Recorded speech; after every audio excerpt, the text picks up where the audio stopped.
with toys and scouting for boys. Bought a guitar to punish your mom. Didn't like school, but we know you're nobody's fool. So welcome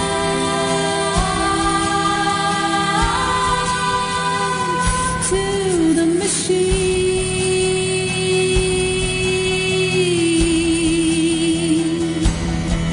So welcome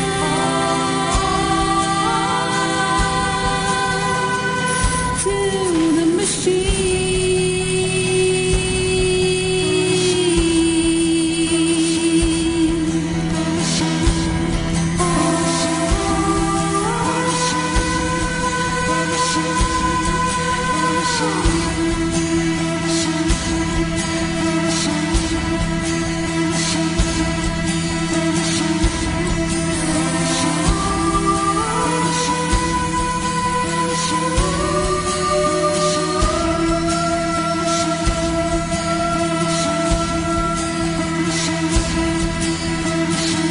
Welcome, my son. Welcome to the machine.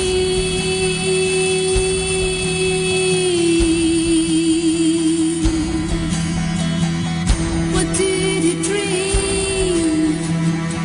It's alright, we told you what to dream.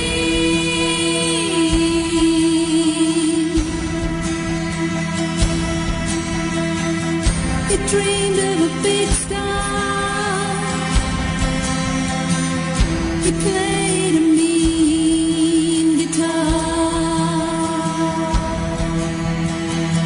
He always ate at the state farm.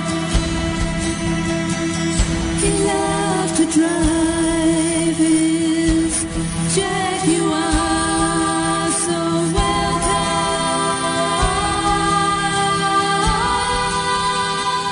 to the machine.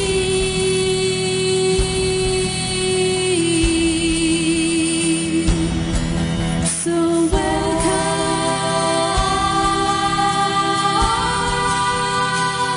to the machine.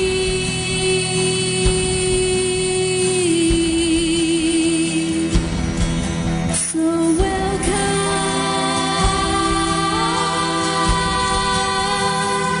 to the machine. We're in it. We can't escape it. So what are you going to do about it? Welcome to the machine. I'm Cheryl Smale, and it is the 2nd of November here today. And today I'm going to be talking to my guest, who is Nancy Hopkins, and she's written a book called Cosmic Reality, something that I've been interested in for many, many years now, and that's the realization that we are creating our own reality, which is quite a topic. I mean, it's huge. As we could talk for hours, but we're going to try and squeeze as much in as we can in an hour today. So, are you there, Nancy? I certainly am, and hello out there in radio world. Hope everybody's having a good day. Yeah, thanks for joining us. Appreciate it. So your work, I'm really interested in it, and I've been looking at your website. I've just come across your stuff a couple of weeks ago. So what I wanted to do was start at the beginning and talk about your realization. You said you realized with the assassination of President Kennedy that something wasn't quite right, and that you're talking about this in terms of your generation. So can you give us a bit about that and what that was like for you? Well, the key to it is to look at a child and the reality of a child. A child has a child's mind as long as the questions that they're asking are being answered. Right. And the day that they don't get anybody who can answer a question is the day that their minds start to morph into an adult mind. And the difference between all other generations, except perhaps, World War II and the bombing on Pearl Harbor, you have a generation of children who suddenly, in one instant, had nobody to answer any questions. And so you have children, a generation that went from a childhood's mind, and within 24 hours, their minds have been morphed. Right. Because nobody could answer the questions. And in my case, if you listened to what they were saying, it didn't make any sense, even for a child. I was 15 years old.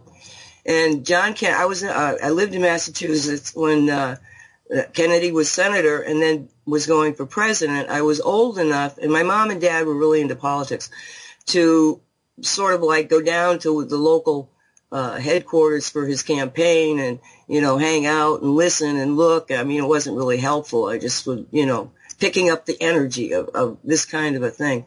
And because he was from Massachusetts, because he was so charismatic, because he was of a large family like I was, everything about the man, had just jived with me. He was, who I was taught was to emulate, a war hero, a leader, a good dad. I mean, a politician who, from our standpoint, was doing good work, honorable work. So when they assassinated him, they caused me to doubt everything I had ever been taught. How could God allow this to happen? I mean, even the fundamentals of your faith get shattered in that instant. So that mind of mine kept asking questions. And at that time, we didn't have the internet. You had to go to the local libraries, and I would go to the big city library because I could get access to newspapers and magazines from, not so much around the world, but at least around the country. And I would pick up information about what really happened. And so by the time I was a freshman in college, I had a file on the Kennedy assassination that was probably 1.5 inches thick. And it was mostly notations of this was said on this page, in the Chicago Times, this article, this date, this is what was said. And I could talk about this for a long time. But what happened was that by the time I was a freshman, which was in 1966, the Warren Commission, which is a huge pack of books, I mean, it's not just one volume, had been analyzed by certain people. And this one guy, and I honestly, over the years, I forgot what his name was. And I had actually made up his name for the book, the first book I wrote, which was the John Kennedy Jesus Christ connection, because I couldn't remember his name, so I just made it up. To be honest, And he was talking about the Warren Commission, and he was in this very it was like a lounge in one of the dormitories. It was a very small group of people, and I asked him. I said, "Well, what about the third wound?" And he said, "What third wound?" And in fact, John Kennedy had a third wound in his body. And the reason that I found it was because of an article written about the FBI agents that were at the autopsy. And they reported it. But nowhere did I ever see this in any kind of an official record. And apparently that was the key to breaking apart the entire explanation of how it happened, was that third bullet wound. Right. And so right after that, well, I won't say right after that, it was probably a week or so, I realized I couldn't find my file on Kennedy. And, I was not, I didn't adjust to college very well, so I wasn't in a really good mindset. So it was like, yeah, okay, I'll find it here someplace, but it never did show up. And I just thought I misplaced it, and it just sort of got lost in the life of a college student. And then the weirdest thing happened. I was living here in Miami, so it was probably, oh my goodness, when was that? That was in the 1978 time frame. And we had a fireplace, and you could see the chimney, and some woman came up to the house and said that she had a cord of wood for a fire, and did I want it? And I said, well, how much? And it was ridiculously priced. And I said, yeah, sure. And so she unloads this wood, and she looks at me and she said, what school did you go to? And I said, college? And she said, yeah. And I said, University of Massachusetts. And she said, well, did you ever hear James White, the guy, I'm making up his name? And I said, well, yeah, because at that time I could remember it. I said, well, yeah. And she said, do you know that 2 weeks after he was at the University of Massachusetts, he was killed in a barroom brawl in Boston? And she turned around and she got in the car and she left. Now, Right. that's the kind of bizarre, guided, I mean, somebody comes into my life like that, a stranger, and gives me a piece of information that there is no other way I could have got it. Mm. You know, so over the years, especially in writing the John Kennedy, at a very early age, this was all written in the 80s, the early 80s. It actually had been started in many ways before that, but in the 80s I actually wrote the book, and it was so depressing. It started out as a 600-page book, and I said, there's nobody that's going to read this except another researcher. And of course it was full of all of the things that we now call conspiracy theory. At that time, very few people were looking at it, or nobody was publishing because we couldn't publish. Right, We yeah. were prevented. I actually had took the book, and it was I forget which. It was a known publishing house, and a young editor got really excited about it, you know, and he was gonna publish it, and then he came back to me and he said, I cannot believe I'm going to tell you this, but I was told by my bosses that not only wouldn't they publish you, you will never be published in the United States. Wow. Yeah, he was at least honest enough to tell me that. So it wasn't until the internet comes along that we have this ability to get the information out. I put the book up online. It was like 1992, I think, for free. You know, I mean, there wasn't any way that you could make money putting a book up online at that time. And it sat there for a very, very long time.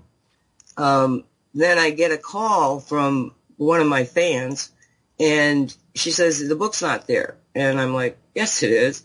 And I go to look, and I can't find it. It's been taken down. Now, at that time, I had hundreds I was blogging back then, basically. They were articles, but it was blogging. And none of my other writings, including another book, were taken down, but that one was. And oddly enough, a couple of weeks before that, when I was getting ready to go to work, Good Morning America had a show on about the Freemasons. And they said, and somebody on the internet actually thinks that the Freemasons assassinated Kennedy. And I went, whoa, somebody else out there believes that? Because I did. And I suspect now that it was my own articles that prompted that, and that the powers that be said, got to get her down. Well, when I found out that they had done that, I got really pissed off. And I said, okay, time for book 2. And that's when I started to concertedly update my research. I had this is the other stuff that goes on in my life.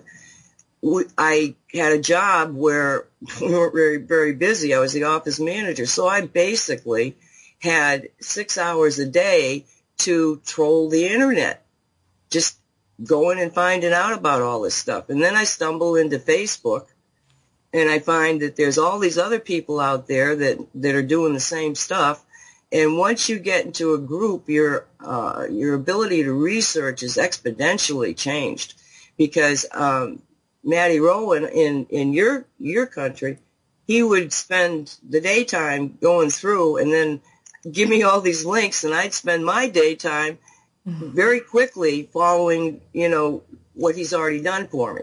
So he shortcutted much of my research, and I kept writing little articles about, you know, summaries about the different things. And so that's how I ended up writing the second book that's under the one cover, Cosmic Reality, and that's Down the Rabbit Hole. Okay, so let's go back a bit to your work. You were with the U.S. Army, weren't you? Yeah. Again, it comes back to wanting the information.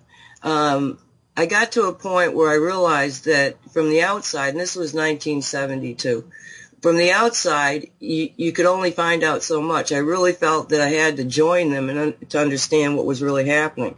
So because of my college degree, I was able to get a direct commission to become a second lieutenant in the U.S. Army.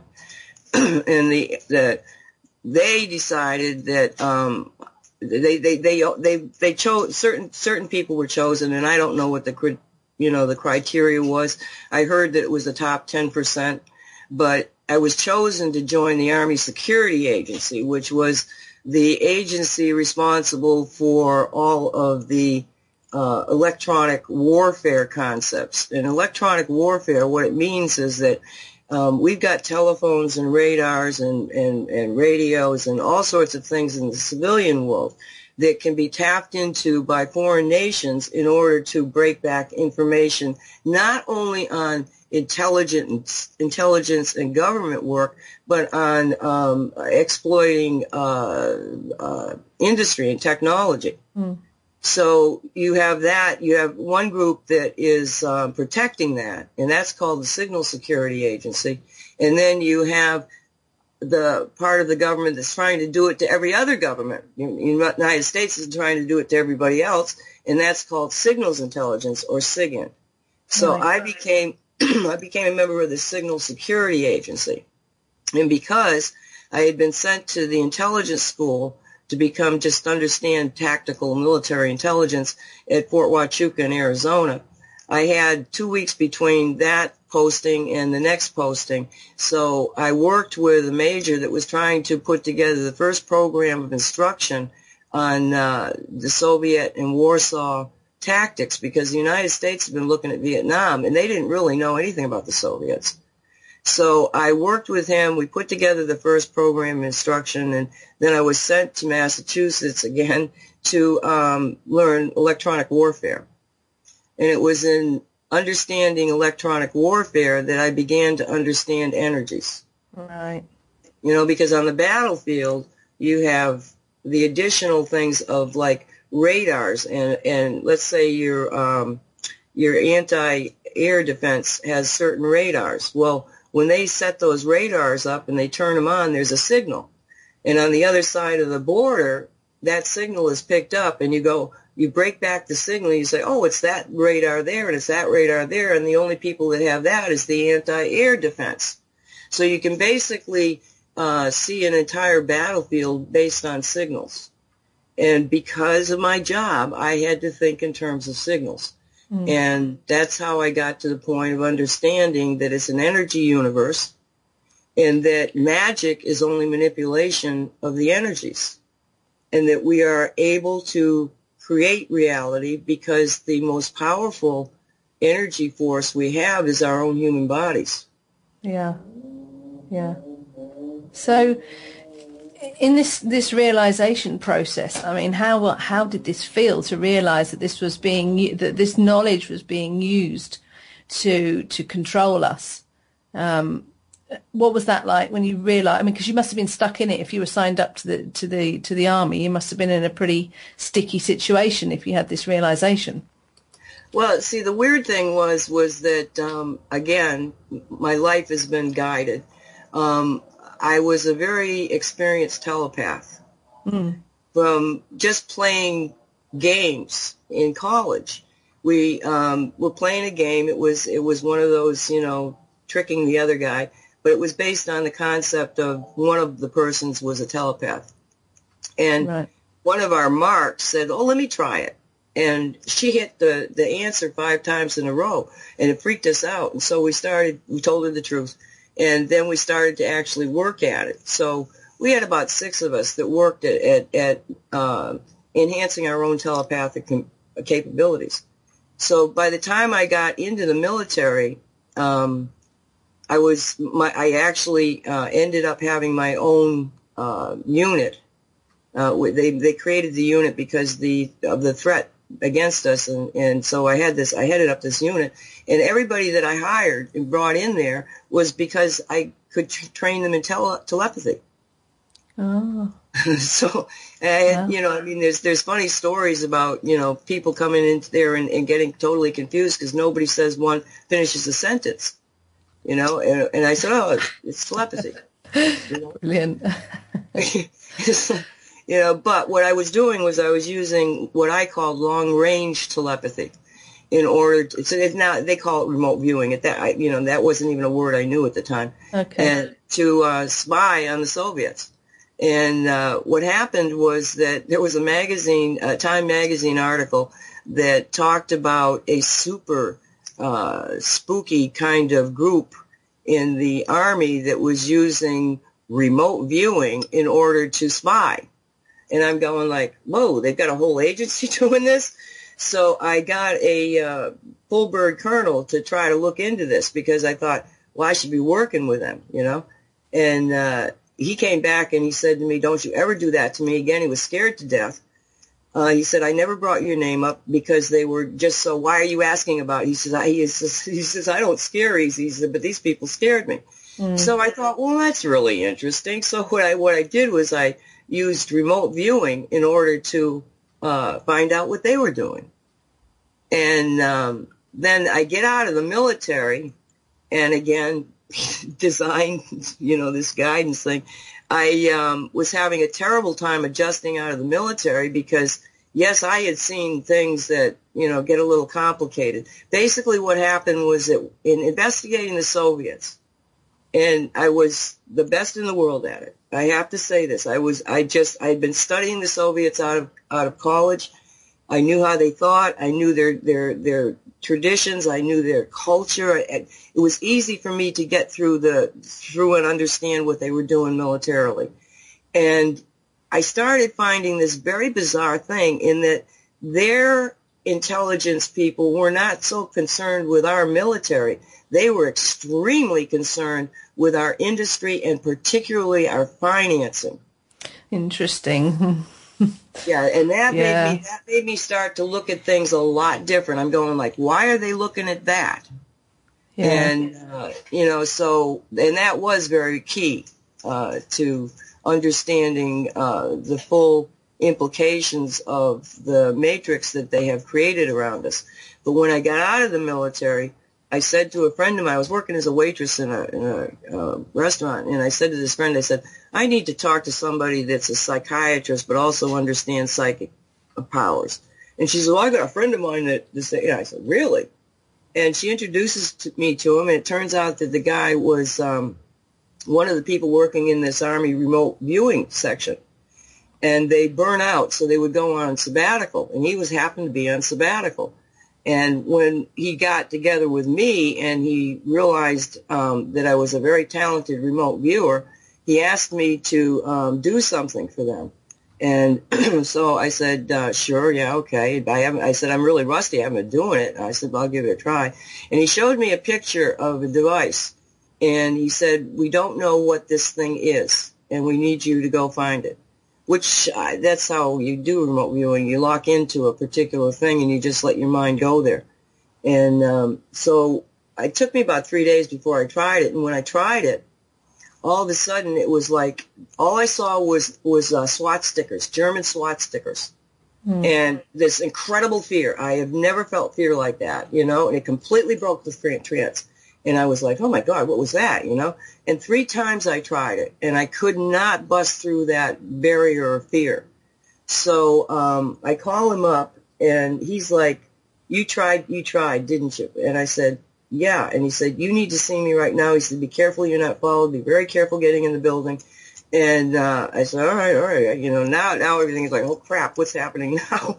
And so I get there, and the entire apartment was in boxes.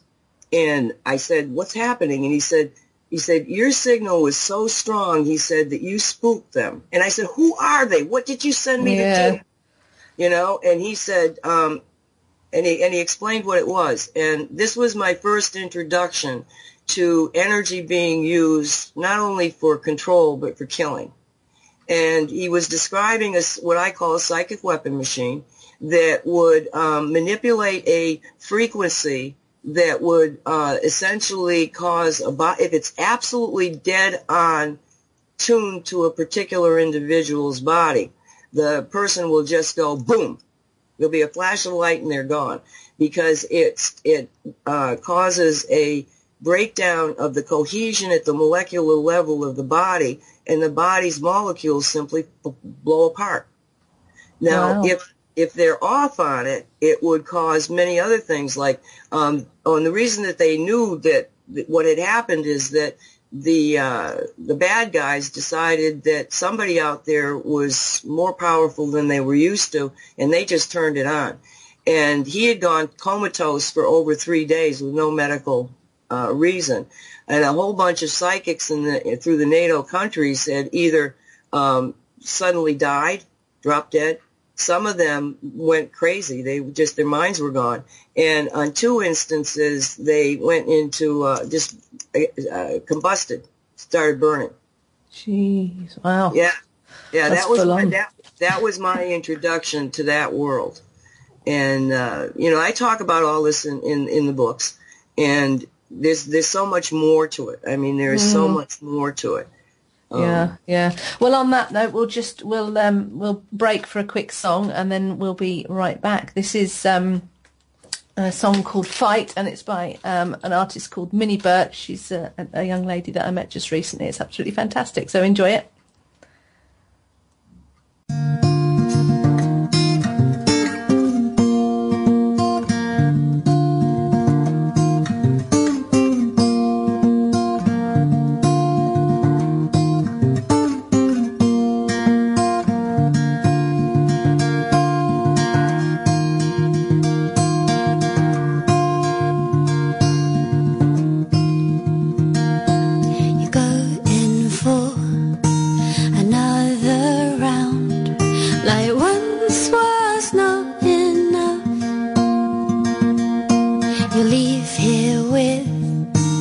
Champion's title, you don't care who comes off worse. Oh, this one, he thinks himself a man.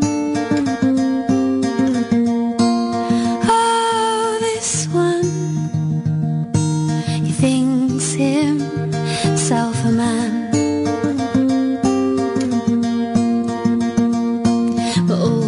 He's known is to fight, so he will fight, fight, fight, bar after bar, night after night, fight, fight.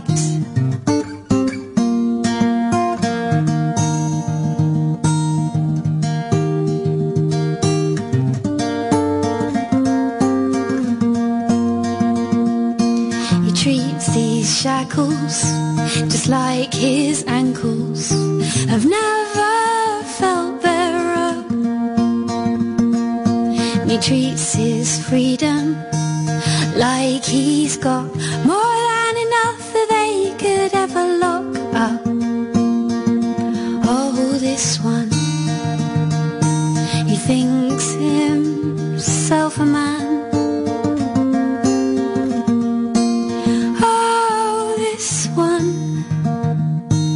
Thinks himself a man,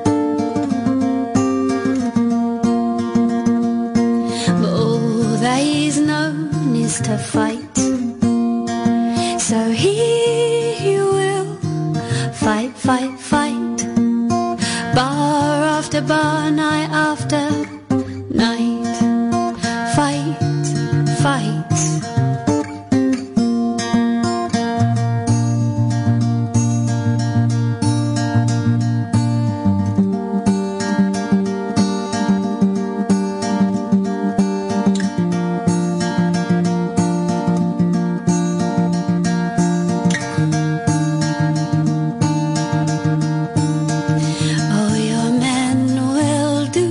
What your men have seen, so they fight.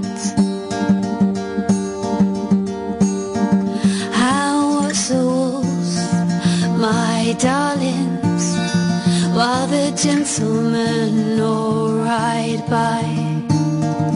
Oh, your men will do what your men have seen, so they fight.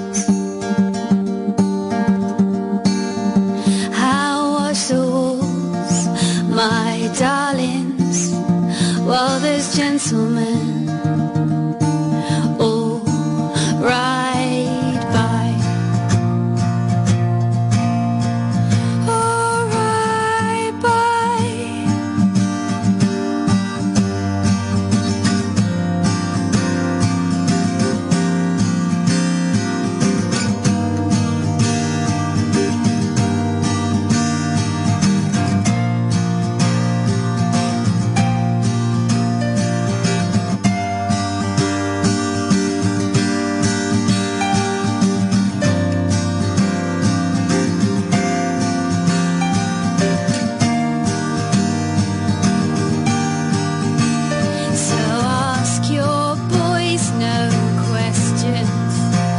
and your boys will tell you no lies. And watch the wolves, my darlings, while the gentlemen all ride by. Yeah, ask your boys no questions, and your boys will tell you no lies. And watch the wolves, my darlings, while these gentlemen all ride by. Okay, welcome back. Carrying on from what we've been talking about the creating our reality, we've just been talking to Nancy there in the break. And when you realise, Nancy, that this is what's happening, and we're being controlled. We're being controlled by the masses. What did you realise? And you've developed the rules, haven't you, of how we're. Tell us about the rules. Well, I didn't develop them. First off, okay. I was led to understand them. Okay. What happened was that I wrote the first book, and it was so depressing. I said, why am I going to go out there and tell people that their reality is really screwed up and they're being, taken for a ride when I've got no solution? And so I put the book aside, and I said, until I can find something to give my readers that will empower them, I'm not going to put this out there. So I spent the next 10 years being essentially guided to understand the rules of cosmic reality. And there's now, I think, 15 of them. But the first rule is that reality is what we think it is. And that understanding came through study of quantum physics. No, I'm not trained by some scientist or some school in quantum physics. I just went out and learned it. And I'm not an expert in it.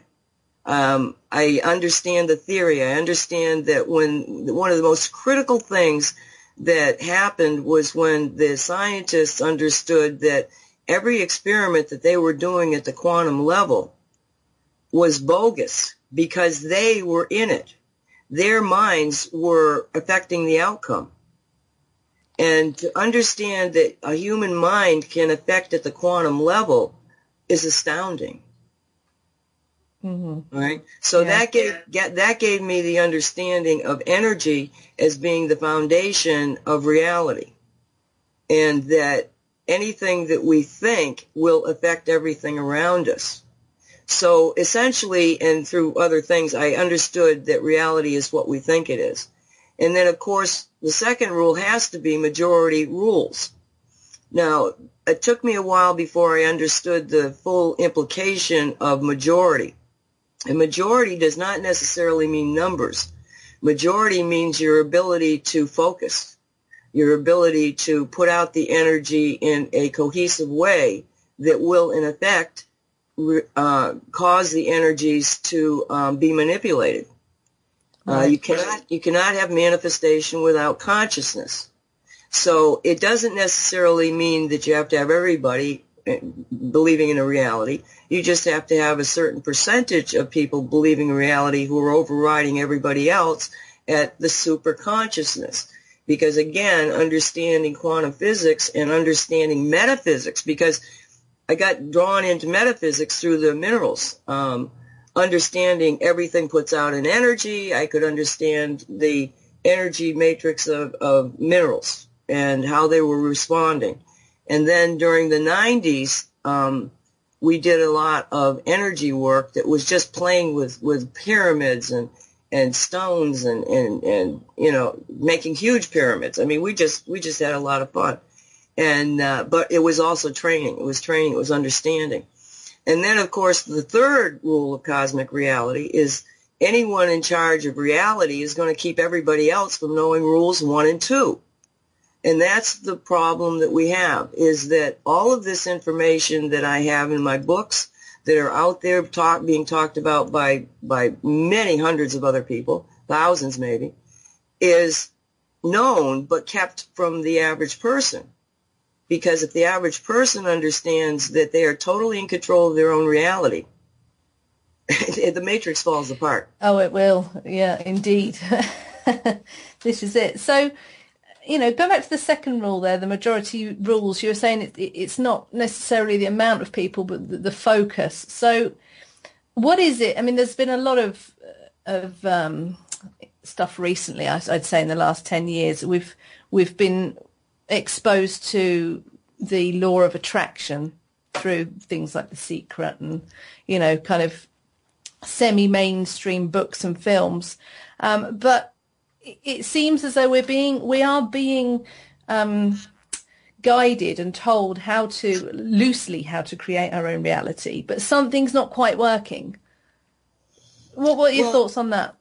Well, the reason it wasn't working was because of the complete control that these people had over our reality.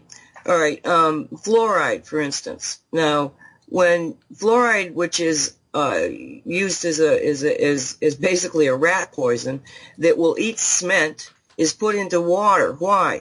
Well, because it makes the population docile, was the conspiratorial explanation. Yeah. But when you really look at fluoride and you analyze how it's reacting in the body, where it ends up in the adult mind, in a child's body, 80% of the fluoride ends up in their bones. But because the bones are still growing, okay? But in an adult mind, the fluoride is targeted to the pineal gland. Now, the pineal gland is been considered the third eye by metaphysicians for, eternity. It is a gland that has certain roles, one of them being the production of melatonin, which is very crucial to your sleeping cycle, and other hormones. But it's the first gland that shows up in a fetus. You got these eggs come together, and the first thing that grows is this pineal gland. Okay. Why? Well, the pineal gland has got what's called microcalcite crystals, and they vibrate. And when they are vibrating, they have a frequency that essentially ties you to your higher self. Now, the higher self, it depends on where you're coming from. It could be your soul, it could be your spirit, it's your higher self. It's your mind. So we come in with these brains that are then trained, but the mind, that all-inclusive consciousness, is really tied to a frequency that's beyond the speed of light. Everything in the 3D level is below the speed of light. So that's why we see things as being solid, and they're not solid at all. They're 90% space, and they vibrate. It's energy vibrating. Yeah. So where was I going with this? We were talking about the third rule, the majority rules, and why are these suggestions that we are attracting, we create our own reality. Why is it not working for the masses? Yes, because on top of the fluoride, keeping the adult brain from reaching the higher levels of their own mind, you have the the electromagnetic fields are designed to essentially muddle your mind, your brain, so you can't think. It's also designed to attack you physically at the cellular level. It's designed to jam your internet connection that it resides in your body at the DNA level. The DNA level has a biochemical electromagnetic system that when a DNA strand is there, it's vibrating at a particular rate. And that particular rate then carries the signal to the next one and the next one and the next one. This is an internet system, works the same way the internet does, but it's a bioelectromagnetic one inside your own body. So these electromagnetic waves are designed to screw that DNA system up. And this is what people are missing. Yeah, no matter how much we sit there and intend and focus, to change our reality and to attract what we want, there's an overriding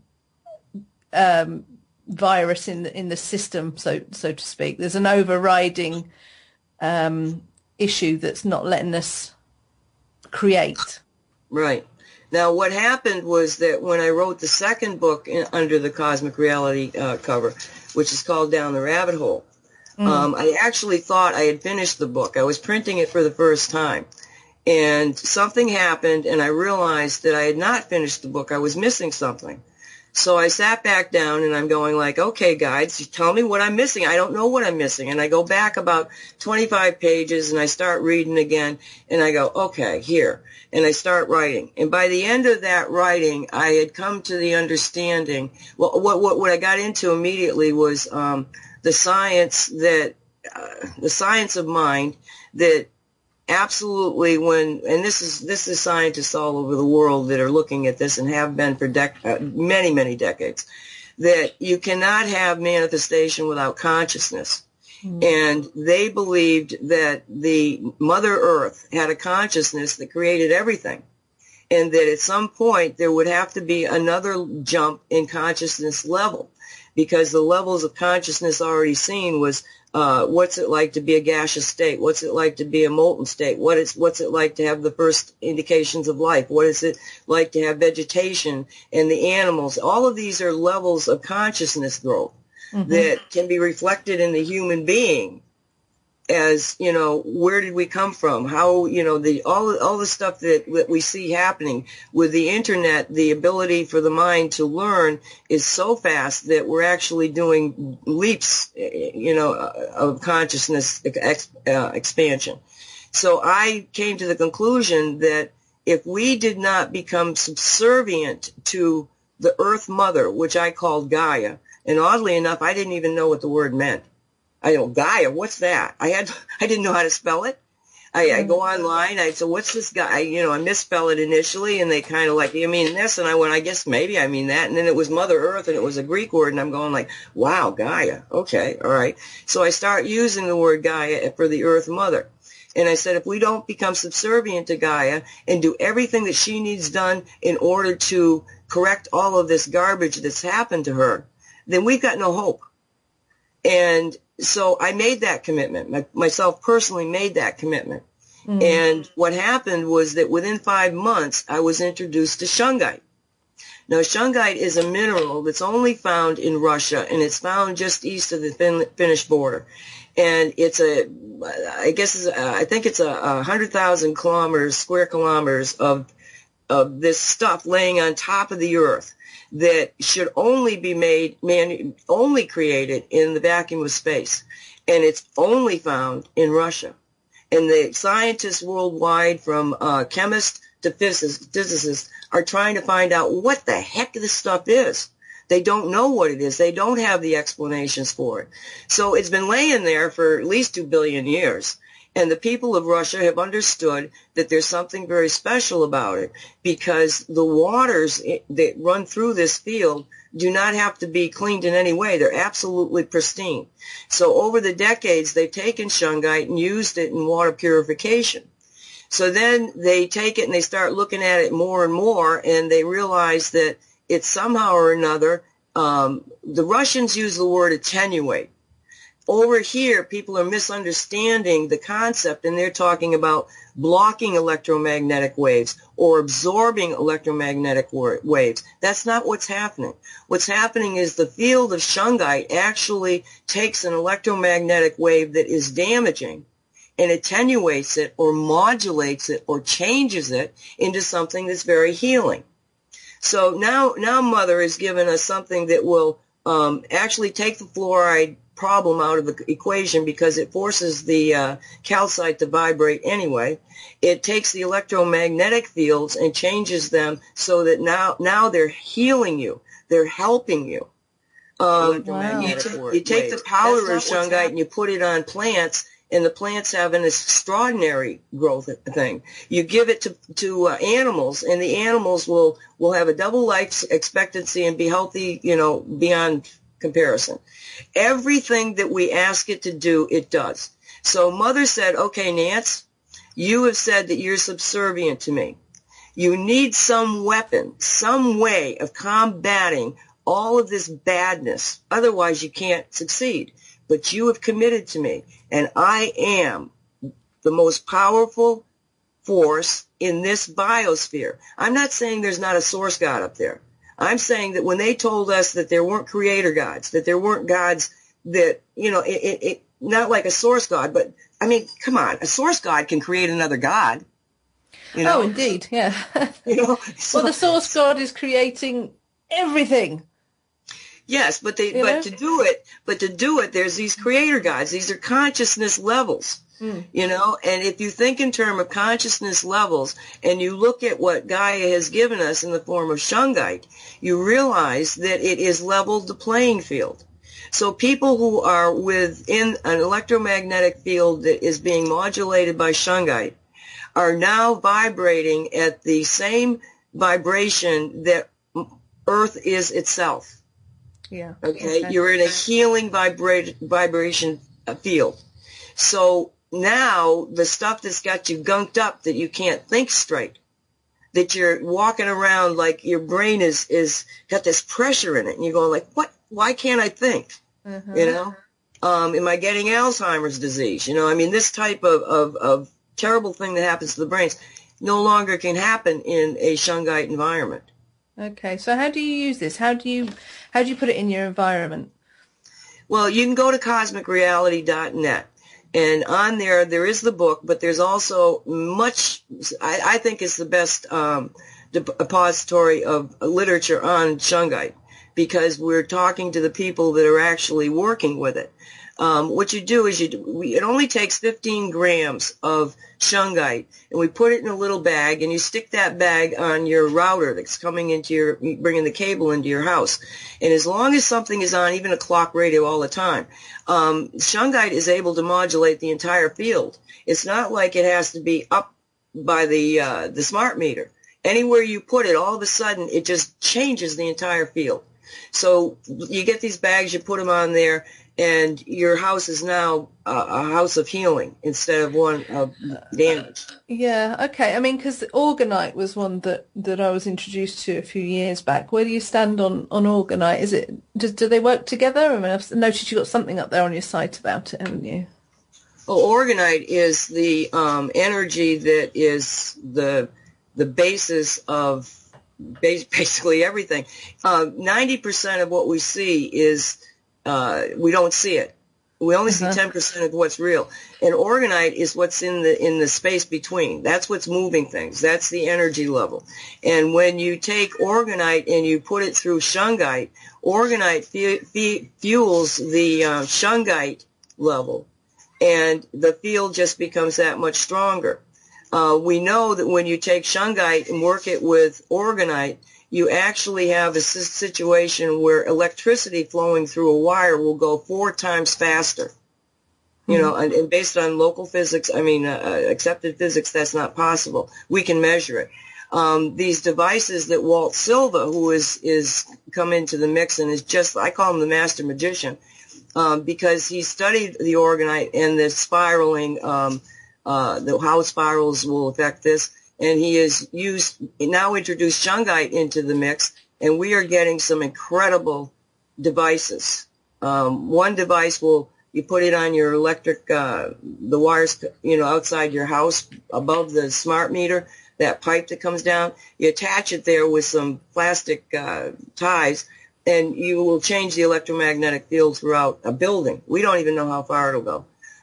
He's got another one called the shungite spirit spiral, that is designed to enhance the power of the spiral, and it is just magical what this thing does, because when you allow your mind to go into the field of the spiral, you will find that your mind will just jump. All of a sudden, you can think better, you can focus better. I mean, it expands your own consciousness by energy. It's not the spiral seems to be such a powerful thing, doesn't it? I mean, I just to recall very quickly, I was out walking with my daughter in the fields back in the summer, and she looked up and she said to me that she could see spirals in the air just coming down, just spirals of energy. I mean, it was just amazing that it's so powerful. Well, spiraling is what we do, because the planet's going around the sun. The solar system is going around the black hole in the universe. The universe is the galaxy. The galaxy is going around something. And what you have is you have spirals of motion. So every 360 degrees is not a circle. Every 360 degrees is a winding on the spiral. Spirals are the fundamental way of movement. Yeah. And when you take them and you manipulate them, like the shungite spiral works because it's got the wire, the length of the wire is the same frequency as the shungite field. It's a science. And that's why we're so excited about it. It's a science. And when we mean science, it means you can experiment with it repeatedly and get the same results. Okay. So we can use the shungite on our body, can we? You've got some jewelry there on the site. Yes, if you wear a pendant, and especially the kids, it's so important that the kids get these things. It will protect them when they're outside the home. It will remodulate their own body so that even if they're being attacked, and there's testimonies by kids love this stuff. Because in an environment where a Wi-Fi system is in the schools, which are getting more and more prevalent, it is extremely damaging to the children. And there is a lot of scientific fact out there, and you can find this information on our website, cosmicreality.net. And it's really imperative that you step up and you learn what's happening to your children and what you can do to change it. And the only reason we even have the store is because it was not known in the United States. I kept telling people, get it, and they didn't know what I was talking about or where to get it. And I finally had to go into it myself because I had been in the business before in order to bring shungite into the United States.